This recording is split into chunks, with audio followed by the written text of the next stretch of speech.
Hello friends. तो आज अपन बात करने वाले हैं कि मोस्टली लोग जब नए नए लोग जब मार्केट में आते हैं तो वो क्यों करते हैं लॉस और कैसे अपने आप को बनाए प्रॉफिटेबल। मतलब इनिशियली हमसे कौन सी गलतियां होती हैं और उन गलतियों को हम कैसे इम्प्रूव करके यहाँ पर प्रॉफिटेबल बनते हुए एक वेल्थ, एक कॉर्पस बनाकर निकले। जनरली जब लोग पहला कदम रखते हैं स्टॉक मार्केट में, बेसिकली हमारा आज का जो टॉपिक है वो यही है कि जब पहला कदम लोग स्टॉक मार्केट में रखते हैं तो वो गलतियां कौन सी करते हैं। तो चलिए समझते हैं। सबसे पहली गलती क्या होती है। स्टॉक मार्केट में आपने पहला कदम रखा, आपने अपने अकाउंट में पैसे ऐड किए, अब आपको लेना है स्टॉक। तो स्टॉक्स अब आप कैसे लीजिएगा आपको पता नहीं है, कोई आइडिया नहीं है। तो आपने क्या किया, आपने देखा सस्ते स्टॉक, आप ढूंढने शुरू किए, सस्ते खोजने शुरू किए सस्ते स्टॉक्स।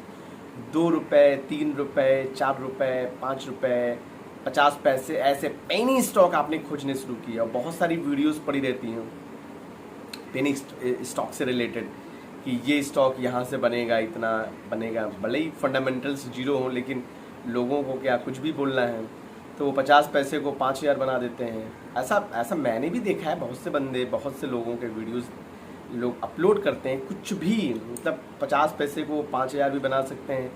फंडामेंटल्स अच्छे हैं तो कोई प्रॉब्लम ही नहीं है।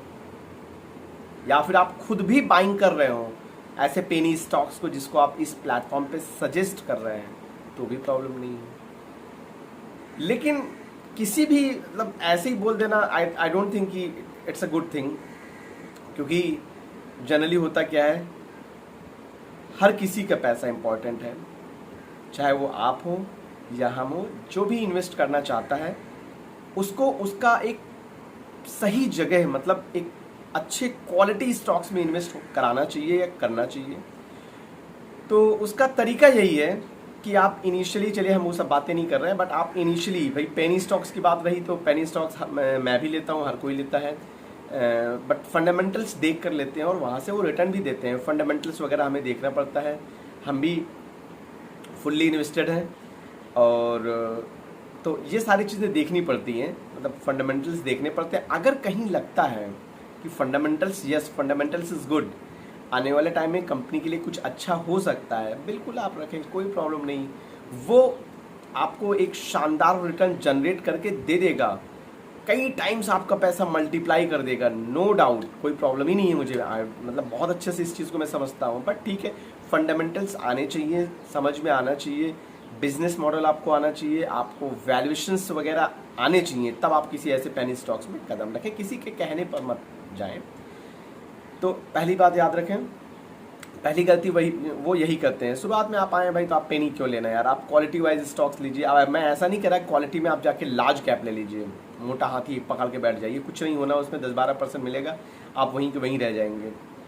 आपको एग्रेसिवली स्मॉल कैप में जाना पड़ेगा अगर आप बड़ा पैसा बनाना चाहते हैं, एक कॉर्पस बनाना चाहते हैं। यहाँ से हर कोई आपको लार्ज कैप के बारे में बात जरूर करेगा। हो सकता है लोग बोले लार्ज कैप बहुत अच्छा, लार्ज कैप ऐसा, लार्ज कैप सब कुछ है, सारी चीज़ें हैं, लेकिन आपका रिटर्न जो है ना, ये उन लोगों के लिए, मैं आपको क्लियर बताऊं, लार्ज कैप उन बंदों के लिए है, उन लोगों के लिए है जिन्होंने मार्केट से वेल्थ बना लिया है, जो यहाँ से कॉर्पस बना लिए हैं, उनके लिए लार्ज कैप बहुत अच्छा है। क्योंकि जब वेल्थ बन जाता है ना, एक कॉर्पस बन जाता है ना, फिर उनको बहुत ज़्यादा यहाँ से कुछ एक्सपेक्टेशन, मतलब फिर वो बहुत ज़्यादा खोजते भी नहीं है, उनको फिर बहुत मेहनत करने की जरूरत ही नहीं। उनको फिर ये लगता है बस मुझे साल का 12-15% मिल जाए, सफिशिएंट, वो अपने आप को सफिशिएंट समझते हैं कि बस बहुत है उनका पैसा, वहाँ से थोड़ा थोड़ा बढ़ रहा है, मोर देन एवरी, बहुत अच्छा है। तो उनका ऐसा सोचना रहता है। याद रखें, आप लार्ज कैप लेकर कुछ खास नहीं कर पाएंगे, आप वहीं के वहीं रह जाएंगे। आपको अच्छा कॉर्पस या वेल्थ बनाना है, आपको small cap, micro cap, mid cap, ये इनका आपको डाइवर्सिफाइड पोर्टफोलियो बनाना पड़ेगा।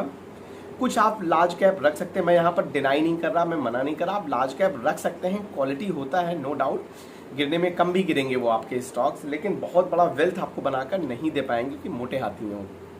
आप ऐसा समझे, आपको रेस करवानी है तो रेस में आपको, आप किसको चूज करेंगे, एक मोटे इंसान को या एक पतले इंसान को। मोटा इंसान ठीक है दौड़ेगा वो भी, लेकिन यार जो एक पतला इंसान दौड़ पाएगा ना, वो मोटा कहाँ से दौड़ पाएगा। इन बातों का ध्यान रखें। हम ये प्लेटफॉर्म वेल्थ क्रिएट करने के लिए लेकर आए हैं। हमारा प्लेटफॉर्म है वेल्थ क्रिएट कराना, और यहाँ पर हम छोटी छोटी बातों को समझकर एक अच्छा कॉर्पस बना सकते हैं। पहले समझें, स्टार्टिंग में जब आप पहला कदम रखें तो पेनी स्टॉक से दूर रहें। क्यों? क्योंकि आपको फंडामेंटल्स नहीं आएंगे, नहीं आते हैं। आप अच्छे स्मॉल कैप देख लें, मिड कैप देख लें, कुछ नहीं आता। अब प्रॉब्लम ये होगी कि हम देखें कैसे, तो कोई प्रॉब्लम नहीं यार, आप कुछ स्टॉक्स खोज लें। कुछ नहीं समझ में आता तो आप पी देख लें। हालांकि पी एक ऐसा पैरामीटर नहीं है जो किसी भी स्टॉक्स के वैल्यूएशन को जस्टिफाई कर दे। सिर्फ पी उसके लिए इज़ नॉट सफिशिएंट। सिर्फ पी को देखना सफिशिएंट नहीं है भाई, और भी पैरामीटर्स देखने पड़ते हैं। बट ठीक है, अगर आपने पहला कदम रखा तो आप उसका पी देख लें। पी और इंडस्ट्री पी ज़रूर देखें, वहाँ से आप उसको कंपेयर कर लें। पी अगर इंडस्ट्री पी के कंपेरिजन में कम है, आधा है, आधे से कम है, मतलब वैल्यूएशन उस कंपनी के अच्छे सस्ते हैं। याद रखें, पी पैरामीटर इकलौता पैरामीटर नहीं है। कभी कभी मार्केट में बहुत सारे ऐसे कंपनीज, बहुत सारे ऐसे सेक्टर्स हैं जिनको मार्केट पी देता ही नहीं है। वो 15-20 के पी पे ट्रेड ही करते हैं। उस केस में वो सस्ते नहीं है, वो 5 के पी पर आएंगे तब वो सस्ते होंगे। ये सब याद रखें, इन बातों का ध्यान रखें। तो P is not only the parameter to check the valuations of any stock. इस बात को याद रखें, ध्यान में रखें। बस मोटा मोटा आप समझ सकते हैं। आप पहला कदम रखें, आप इन बातों का ध्यान रखें, लॉस आपका कभी नहीं होगा। आप पी चेक कर लें, आप सेक्टर रोटेशन चेक कर लें कि अभी टाइम किसका चल रहा है, मतलब किसकी बातें ज़्यादा हो रही हैं। ऐसा तो नहीं कि टाइम चल रहा है टेक्नोलॉजी का और आप लिए पड़े हैं केमिकल, पता चला केमिकल में करेक्शन जोन में है केमिकल सेक्टर और आप केमिकल ही लिए पड़े हैं, तो वहाँ पर भी आप लॉस में होंगे। दूसरा आपको देखना पड़ेगा रोटेशन कहाँ पर हो रहा है, किन सेक्टर्स में रोटेशन हो रहा है, कहाँ पर सेक्टर रोटेशन की बात हो रही है। ये आपको समझ में आ जाएगा जब आप मार्केट में जुड़ेंगे ना, तो आपको ये बातें समझ, या तो आप पढ़ लें, खुद से पढ़ लें, पढ़ाई करके आपको समझ में आ जाएगा, अदरवाइज़ आपको कहीं ना कहीं से मालूम चल ही जाएगा। तो इन बातों का ज़रूर ध्यान दें। 2 बातें हो गई, पी, सेक्टर रोटेशन कहाँ पर हो रहा है। फिर उसके बाद आप अच्छे स्टॉक्स आपने ढूंढे, आप उसमें आपने पी देख ली। स्मॉल कैप आपको लेना, स्मॉल या मिड कैप लीजिए, कोई प्रॉब्लम नहीं, लार्ज कैप से कुछ नहीं होना हुआ ना। आप स्मॉल मिड कैप रखा, आपने ढूंढा, आप उसका मार्केट कैप आपने देखा, भाई ठीक है, बहुत 2-2.5-3,000 करोड़ का मार्केट कैप, मतलब एक स्मॉल कैप कंपनी हो गई, माइक्रो कैप कंपनी हो गई। अब आपने क्या किया, पी भी आपको ठीक लगा, अब आप प्रमोटर होल्डिंग चेक कर लें। 50% अब होनी चाहिए प्रमोटर होल्डिंग, अच्छी बात है। तब मोर देन 70% है तब तो और अच्छी बात है। तो ये प्रमोटर होल्डिंग अब 50% हो। दूसरी बात, प्रमोटर होल्डिंग हो गई। प्रमोटर होल्डिंग आप चेक कर लें कि प्लेस ना हो, किसी प्रमोटर ने अपनी होल्डिंग्स को, अपने स्टेक्स को प्लेस ना करके रखा हो, ये आप चेक कर लें। गिरवी ना रखें अपने शेयर्स, ये ज़रूर चेक कर लें। ये आपको बहुत सारी वेबसाइट्स है जहाँ से आपको चेक हो जाएगा। आपने प्लेस चेक कर लिया, अब फिर आपने वहाँ पर एफआईज देख लें, होल्डिंग कितनी है, डीआईज देख लें और रिटेल देख लें। अब हाँ याद रखें, कोई भी नया स्टॉक्स लेना, आपको मल्टीबैगर ढूंढना है तो आप रिटेल जरूर चेक करें। रिटेल जहाँ पर भर के हैं, मतलब 30%, 50%, 40%, वहाँ पर अवॉइड कर दें। आप उस स्टॉक्स को ले ही ना, छोड़ दें, कुछ नहीं होना उसमें। रिटेल भाई चलने ही नहीं देंगे वहाँ पर, वो स्टॉक बहुत ज़्यादा चल नहीं जाएगा। एक्सेप्शनल केस हो सकते हैं कुछ स्टॉक्स के लिए, अदरवाइज रिटेल होल्डिंग ज़्यादा होने पर वो स्टॉक्स बहुत ज़्यादा चल नहीं जाता। वैसे भी जो स्टॉक बहुत ज़्यादा चर्चा में आ जाते हैं, जिनके बारे में लोग बच्चा जानने लगे, आप समझ लें उस स्टॉक्स में कुछ नहीं हो सकता है, तो ऐसे स्टॉक्स आप बिल्कुल ना लें। आप ऐसे स्टॉक्स देखें जिनकी बहुत ज़्यादा चर्चाएँ नहीं हो रही है, मतलब आप न्यूज़ आप देखकर अगर आप ले रहे हैं तो चर्चा वाला स्टॉक्स आप लेंगे, कुछ नहीं होने वाला। एक्सेप्शनल कुछ हो सकता है, हमारी कोई रिकमेंडेशन नहीं है, मैं ये नहीं कहता कि आप ना देखें, बिल्कुल देखें, कोई प्रॉब्लम नहीं। लेकिन इस बात का याद रखें, चर्चाओं वाले स्टॉक्स से बचें, जिनके बहुत ज़्यादा चर्चा है ना, उनसे बचें।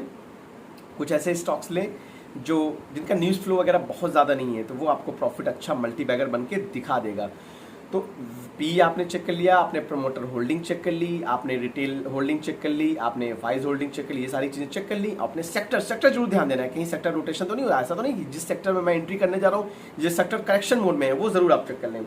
ये सारी बातें आपने चेक कर ली, आप 100% प्रॉफिटेबल बनेंगे। आप स्टॉक्स बाई कर लें, हफ्ते 10 दिन में आपको अच्छा प्रॉफिट मिल जाएगा। लॉन्ग टर्म के लिए छोड़ना चाहे आप लॉन्ग टर्म के लिए छोड़ दें, शॉर्ट टर्म के लिए छोड़ना चाहे शॉर्ट टर्म के लिए छोड़ दें। दूसरा, लोग लॉस क्यों करते हैं, ट्रेडिंग को लेकर करते हैं। लोग नए आते हैं और तुरंत ही ट्रेडिंग करने लगते हैं, उनको लगता है बस आज मैं आया और कल मैं यहाँ से करोड़ों बना के निकल जाऊँगा। ऐसा नहीं होता भाई, बहुत टाइम लगते हैं, या फिर आपको परफेक्ट ट्रेड मिले तो ही ठीक है, और इनिशियली आप पैसे गंवा देंगे इस चक्कर में, ऐसा खोजने के चक्कर में। तो ट्रेडिंग एक स्किल्ड पर्सन का काम है। अगर आप स्किल्ड हैं, नो प्रॉब्लम, आप ट्रेडिंग कर रहे होंगे, अच्छा प्रॉफिट जनरेट कर रहे होंगे, वहाँ पे कोई प्रॉब्लम नहीं है। लेकिन अगर आप स्किल्ड नहीं हैं, नए हैं, तो ट्रेडिंग को थोड़ा सा अवॉइड करें, बेहतर होगा। अपना खुद का पैसा, मतलब इसको कहते हैं ना, प्रिंसिपल ना लगाएं ट्रेडिंग में। ट्रेडिंग में अगर आप नए हैं तो आप क्या लगाएं, आप जो है ना प्रॉफिट का पैसा आप कर सकते हैं। मेरी रिकमेंडेशन नहीं है, मैं ऐसा बता रहा हूँ क्योंकि पर्सनली कभी मैंने भी ऐसा किया होगा कि प्रॉफिट आप जनरेट कर लें, फिर आपको बहुत मन करता नहीं मेरे को ट्रेड करना ही है, बहुत मन है मेरा, तो आप प्रॉफिट निकाल के कर सकते हैं। प्रिंसिपल जेब का पैसा कभी ना लगाएं, अदरवाइज आप लॉस में ही जाते जाएंगे और आपका कॉन्फिडेंस लेवल घटता जाएगा और आप और लॉस करते जाएंगे। होगा क्या, 1 लाख लॉस हुआ या 10,000 इनिशियली लॉस हुआ, आपको लगेगा ये लॉस कवर करते हैं, किसी से आपने कॉन्टैक्ट किया, कवर करवा देगा, वो आपको 20,000 लॉस करा दिया, फिर आपको 30,000 हो गया, इसको कवर करते हैं। कवर करने के चक्कर में आप कवर करते रह जाएंगे और आपका प्रिंसिपल अमाउंट जाता चला जाएगा। एक टाइम ऐसा आएगा आप मार्केट से एग्जिट कर जाएंगे, आपको पता भी नहीं चलेगा कि कब क्या हुआ और मार्केट से आप बाहर। तो ऐसा ना करें मेरे भाई, इन सब चीज़ों से बचें, ट्रेडिंग से बचें, ट्रेडिंग अवॉइड करें, बहुत रिस्की होता है। स्किल्ड पर्सन का काम है, अगर आप स्किल्ड हैं सीख कर चीज़ें कर सकते हैं, सीखना बेहद जरूरी है। बिना सीखे बिल्कुल ना करें। आपको पता ही है हर 10 में से 8-9 बंदे लॉस ही करते हैं। जाता सिर्फ कुछ लोगों के पास है ट्रेडिंग का पैसा, मोस्टली बंदे लॉस करते हैं। कुछ स्किल्ड पर्सन है जिनके पास ये पैसा जाता है, ये बात याद रखें। इसलिए ट्रेडिंग बिल्कुल ना करें, अवॉइड करें। नए लोगों के लिए बात है, नए लोग आए स्टॉक मार्केट में, अच्छे क्वालिटी स्टॉक्स लिया, स्मॉल कैप मिड कैप लिया, ट्रेडिंग ना करें शुरुआत में। आप समझ लें पहले मार्केट को, चीज़ों को सीख लें, उसके बाद आप चैनल वगैरह न्यूज़ वगैरह देखकर ना करें ट्रेडिंग। आप कॉल पुट लेंगे उनके कहने पर, आपका एसएल हिट हो जाएगा, लॉस होगा, बहुत लॉस हो जाएगा, कभी कदार प्रॉफिट हो जाएगा। ओवरऑल या तो आप वहीं का वहीं रहेंगे या तो फिर आप लॉस में ही रहेंगे, कोई फायदा होने वाला है नहीं। आप खुद स्किल्ड बनिए, आप खुद सीखिए ना चीज़ों को। अगर आपको करनी है, बहुत मैंने अकॉर्डिंग टू मी करना नहीं चाहिए, लॉन्ग टर्म में बेहतरीन कॉर्पस बनता है यार। स्टॉक्स लेकर भी बेहतरीन रिटर्न बनते हैं, बेहतरीन शानदार रिटर्न लॉन्ग टर्म में बन जाता है। एसआईपी मैंने सिखाई रखी है, सब शानदार रिटर्न आपको देंगे, बट फिर भी करना है तो स्किल्ड बने, चीज़ों को सीखें, उसके बाद कुछ आगे का सोचें। हमारी तरफ से ट्रेडिंग को लेकर कोई रिकमेंडेशन नहीं है, तो याद रखें, इन बातों का ध्यान रखें, आप लॉस में कभी नहीं आएंगे। आप इन सब छोटी छोटी चीज़ों का ध्यान रखें। प्रोमोटर होल्डिंग मैंने आपको सारी चीज़ें बताई दी, खैर आपको रिपीट करने का कोई मतलब है नहीं।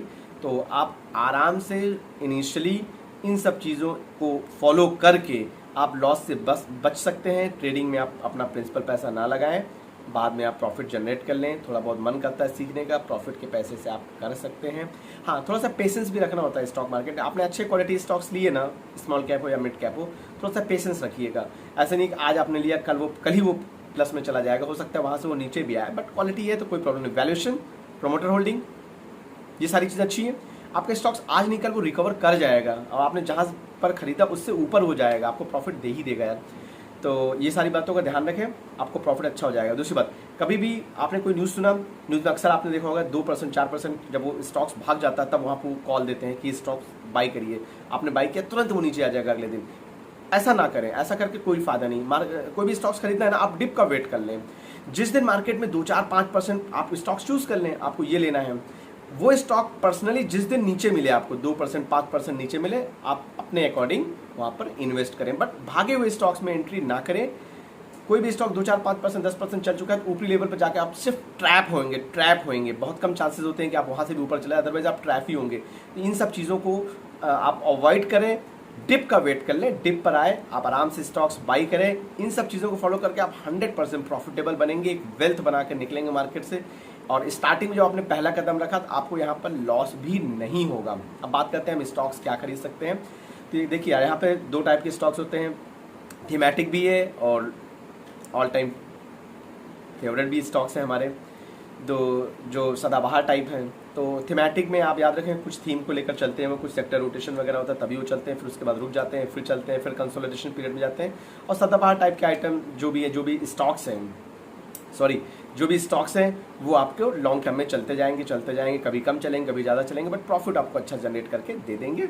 चलिए, तो वीडियो पसंद आया अगर, ये सारी बातों का ध्यान रखें, आप लॉस में नहीं आएंगे, आप प्रॉफिट में ही रहेंगे। और बीच बीच में हम आपको अच्छे फंडामेंटल अच्छे स्टॉक्स लाकर प्रोवाइड कर रहे हैं, दे रहे हैं आपको अच्छे वैल्यूएशन वाइज सस्ते, जहां पर भी सेक्टर रोटेशन होगा, जहां पर भी जो बातें हो सकती है हम आपको लाकर देते रहेंगे। अच्छे अच्छे स्टॉक्स आपसे डिस्कस कराते रहेंगे। हमारे आप पुराने स्टॉक्स देख सकते हैं, सबने 1 मंथ में, बिफोर 1 मंथ आप देखें और अभी का प्राइस देखें, 1 मंथ में ही हमारे सारे ही स्टॉक ने लगभग 40 to 50% के रिटर्न, 20 to 50 मान लें, कुछ 20 कुछ 50, बहुत सारे स्टॉक 40-50% रिटर्न जनरेट कर दिए। मतलब एक महीने में ही हमारे स्टॉक्स ने 50% के रिटर्न्स हमारे दोस्तों के लिए जनरेट करके दे दिए हैं। तो आई होप वो सारे यहाँ पर एंजॉय कर रहे होंगे, जिनको अच्छे खासे प्रॉफिट हो गए, अच्छे लेवल पे बाइंग जिन्होंने कर ली है। आप जाकर देख सकते हैं। आप एंडियोर ऑटो चेक करें, वेक्टर फूड चेक करें, आप घी के वायर चेक करें। याद होगा 100 रुपये मैंने दिया था, 150 तक गया घी के वायर्स। एंडियोर ऑटो मैंने 1000 रुपये में दिया था, 1600-1700 रुपये तक गया, चल रहा अभी 1600-1700 रुपये पे है। वेक्टर फूड मैंने बहुत पहले बात की थी, अभी 1700 के आसपास है। कंजम्पशन सेक्टर मैंने बहुत टाइम से बोल रहा हूँ कि यार ये अच्छा कर सकता है। इसी से रिलेटेड मैंने एक पेनी स्टॉक डिस्कस किया था, याद होगा आपको। NHC फूड, उसके फंडामेंटल्स भी डिस्कस किए थे, आप हमारा पुराने वीडियो देख सकते हैं। उसमें आज सर्किट भी लगा हुआ है, 2 दिन से आई थिंक वो ऊपर ही है और आज उसमें सर्किट लगा हुआ है। तो कंजम्पशन थ्योरी चलेगी यार, मार्केट में डिप आएगा, मंदी आएगी, कुछ भी ऐसे प्रॉब्लम आएगी, तो कंज्यूमर ड्यूरेबल वाले स्टॉक्स है ना, वो आपको प्रॉब्लम नहीं देंगे, वो आपके यहाँ पे अच्छे रिटर्न जनरेट करके दे देंगे। तो हम आपको सही टाइम पे आपको मैंने ये सारी इन्फॉर्मेशन प्रोवाइड कर दी थी। तो आप अपने लेवल पे अगर आपने अच्छे किसी फंड कंज्यूमर ड्यूरेबल में बाइंग की होगी तो आप बढ़िया प्रॉफिट में बैठे होंगे। आप इनमें से कोई भी स्टॉक बाई किए होंगे तो आप अच्छे ही प्रॉफिट बैठे होंगे।